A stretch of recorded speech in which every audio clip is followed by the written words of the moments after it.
시청자 여러분 안녕하십니까? BOA 모닝뉴스입니다. 첫 소식입니다.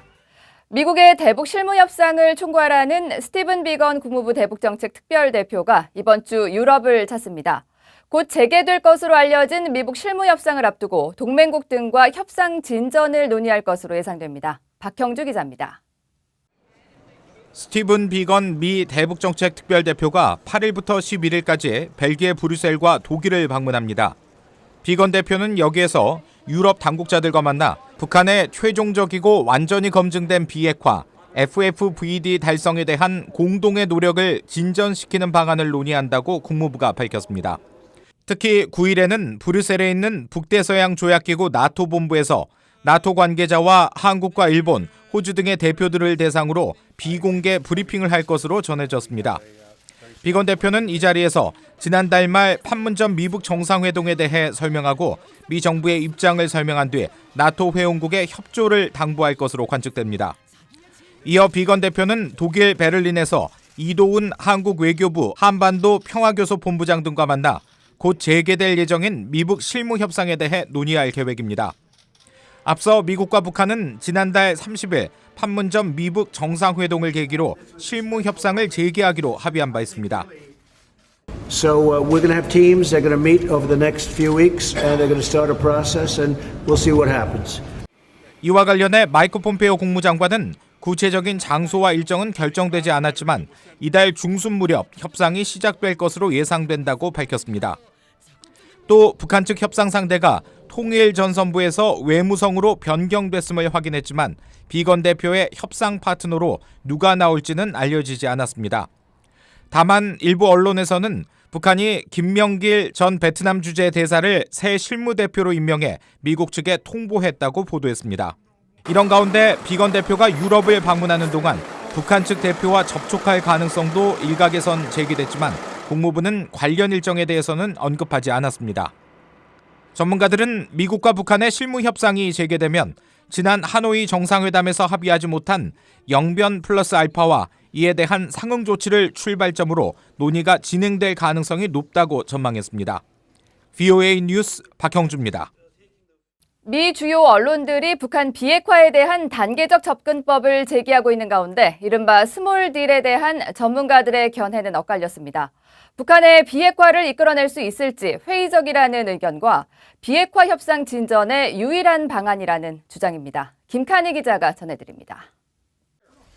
워싱턴 일각에서는 트럼프 대통령과 북한의 김정은 위원장의 판문점 만남 이후 트럼프 행정부가 북한의 모든 핵시설 폐기라는 이른바 빅딜에서 한 발 물러나는 것이 아니냐는 관측이 나오고 있습니다.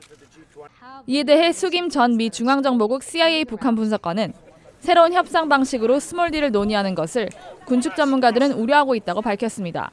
The concern is the fact that we keep talking about it now after this 50-minute meeting between Trump and Kim where nothing was produced should send alarm to experts who work on proliferation. 그러면서 북한의 비핵화를 적절한 시기에 이루기 어렵다는 것을 인식한 트럼프 행정부가 북한과 어떠한 합의라도 이루려는 것은 아닌지 걱정스럽다고 말했습니다. 데이비드 맥스웰 민주주의 수호재단 선임연구원은 스몰 딜은 북한이 원하고 있는 제재 완화는 물론 핵무기 보유까지 보장해줄 뿐이라고 지적했습니다. 그러면서 김 위원장이 스스로 핵을 포기하도록 더 큰 압박이 필요하다고 강조했습니다. I think the only way that Kim Jong-un is going to give up nuclear weapons is when he finally believes that possessing nuclear weapons is a greater threat to himself than giving them up. 반면 켄 고스 미 해군 분석센터 국제관계국장은 현재 협상 국면에서 유일하게 효과적인 접근 방법은 스몰 딜이라고 주장했습니다. 다만 아직 미국은 이 방법을 확정한 것 같지는 않다면서 트럼프 대통령의 결정에 달렸다고 말했습니다. If he does, then I think we'll see a phased reciprocal process.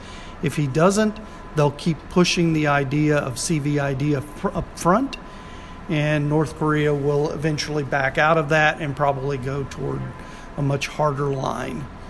알렉산더 버시바우 전 주한 미국 대사는 미국의 최종 목표가 완전한 비핵화라고 하더라도 북한에 얼마나 양보할 준비가 돼 있는지가 핵심이라고 지적했습니다. 이와 관련해 켄 고스 국장은 미 의회의 강경 대북 기류가 행정부의 제재 완화를 견제할 것이며 대북 금융제재 강화 내용이 포함된 국방수권 법안이 최근 상원을 통과하는 등 미 의회에서는 제재 완화의 뜻이 없는 것을 보인다고 분석했습니다. VOA 뉴스 김칸입니다. 북한의 핵 동결은 핵연료 사이클을 모두 신고하고 중지해야 하는 비핵화의 필수 절차라고 데이비드 올브라이트 과학문제안보연구소 소장이 지적했습니다. 미국이 그동안 북한에 쭉 요구해온 조건에서 달라진 게 없다는 것입니다. 박승혁 기자입니다. 올브라이트 소장은 VOA 인터뷰에서 미국이 우선 북한 핵의 동결을 검토 중이라는 언론 보도에 대해 동결은 당연한 수순이라고 밝혔습니다. 북한이 플루토늄과 무기급 우라늄 생산을 중단시키려면 먼저 모든 공정의 동결이 필요한 만큼 동결을 스몰 딜로 보지 않는다고도 말했습니다. So it's a little bit like, you're filling a bathtub. You do want to drain the bathtub, but the freeze in essence is turning off the tap. 즉 미국은 비핵화라는 최종 단계로 가는 과정에서 북핵 전체 프로그램의 동결을 초기 단계로 보고 있다는 것입니다. 단 북한이 하노이 미북 정상회담에서 주장했던 부분적 동결과는 다른 개념이라고 강조했습니다. 올브라이트 소장은 미국은 하노이에서 부분적 동결을 받아들이지 않을 것이라는 점을 분명히 했다며 미국이 요구하는 것은 전체의 동결이라고 밝혔습니다. We don't know where all the places they're making weapon-grade uranium. We don't know where they're making nuclear weapons. And so if North Korea is willing to freeze those activities in addition to young beyond, I would call it a big step. And it's a step North Korea has not agreed to do. 올브라이트 소장은 북한이 동결을 받아들인다면 이를 제대로 이행할지 검증할 국제원자력기구 IAEA 검증단이 반드시 북한 내부로 들어가 확인해야 한다고 말했습니다. 또 동결 조치만으로 제재를 해제해줘선 안 되고 모든 핵 프로그램의 완전한 비핵화가 이뤄질 때까지 제재를 유지해야 한다고 덧붙였습니다. 북한은 핵동결 선언 몇 년 후 제재 해제를 받아낸 파키스탄의 길을 가려는 속셈이라고 올브라이트 소장은 관측했습니다. VOA 뉴스 박승혁입니다. 미국이 중국, 러시아와 함께 대북 정제유 추가 공급을 차단하는 방안을 논의 중인 것으로 알려졌습니다. 유엔 안보리 관계자는 6일 VOA에 미국이 대북 정제유 공급 한도 초과 문제를 놓고 중국과 러시아와 계속 논의하고 있다고 밝혔습니다. 앞서 미국은 지난달 11일 한국과 영국, 일본 등 26개 나라가 서명한 항의 서한을 유엔 안보리에 보내 북한이 연내 수입할 수 있는 정제유의 양을 이미 초과했다며 유엔 회원국들의 추가 공급을 중지할 것을 촉구했습니다. 하지만 중국과 러시아는 미국 측의 주장에 증거가 충분하지 않다며 미국의 요구에 보류를 걸었습니다. 북한이 억류한 뒤 석방한 호주 유학생 알렉 시글리시에 대해 반공화국 모략 선전 행위로 단속했다가 사죄를 받고 추방했다고 주장했습니다. 조선중앙통신은 6일 호주 유학생 시글리시가 인터넷을 통해 반공화국 모략 선전 행위를 하다가 지난 6월 25일 해당 기관에 현행으로 단속됐지만 북한 정부가 인도주의적인 관용을 베풀어 7월 4일 그를 우리 경내에서 추방했다고 주장했습니다. 그러면서 시글리시가 북한 내부 실태 자료들을 체계적으로 수집 제공하는 간첩 행위를 한 데 대해 솔직히 인정하고 사죄하면서 용서해 줄 것을 거듭 간청했다고 덧붙였습니다.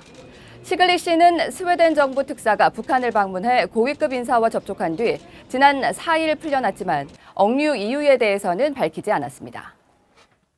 류미영 전 북한 천도교 청우당 중앙위원장의 차남 최인국 씨가 북한에 영구 거주하기 위해 지난 6일 평양에 도착했다고 북한 매체가 보도했습니다. 북한 대남선전 매체 우리민족끼리는 7일 최인국 씨가 북한에 영주하기 위해 7월 6일 평양 국제비행장에 도착했으며 리병철 천도교 청우당 중앙위원회 부위원장 등 북측 관계자들이 최 씨를 맞았다고 보도했습니다. 최인국 씨는 6.25 전쟁 이후 월북한 한국 인사 가운데는 최고위급 인사로 꼽히는 전 외무장관 최덕신과 류미영 부부의 아들로 한국 국민이 공개적으로 북한으로 영주한 것은 이례적인 일입니다. 중국 의료진이 북한을 방문해 200여 명의 환자에게 백내장 수술을 해주는 등 무료 안과 진료를 진행 중인 것으로 전해졌습니다. 북한 주재 중국 대사관은 8일 텐진 의과대학 안과병원 자오사오 전 부원장이 이끄는 중국 안과 의료팀이 1일부터 12일까지 북한에서 북중 협력 광명 프로젝트를 실시하고 있다고 밝혔습니다. 리진쥔 북한 주재 중국 대사는 이와 관련해 얼마 전 시진핑 중국 국가주석이 북한을 국빈 방문해 김정은 위원장과 중요한 공통인식을 이루고 의료 분야 등에서 구체적으로 협력하고 우호 교류를 심화하기로 했다고 말했습니다. 그러면서 이번 안과 진료는 시 주석의 방북 성과를 실천하는 실질적인 조치라고 설명했습니다. 이상으로 VOA 모닝뉴스를 마칩니다. 시청해주신 여러분 고맙습니다.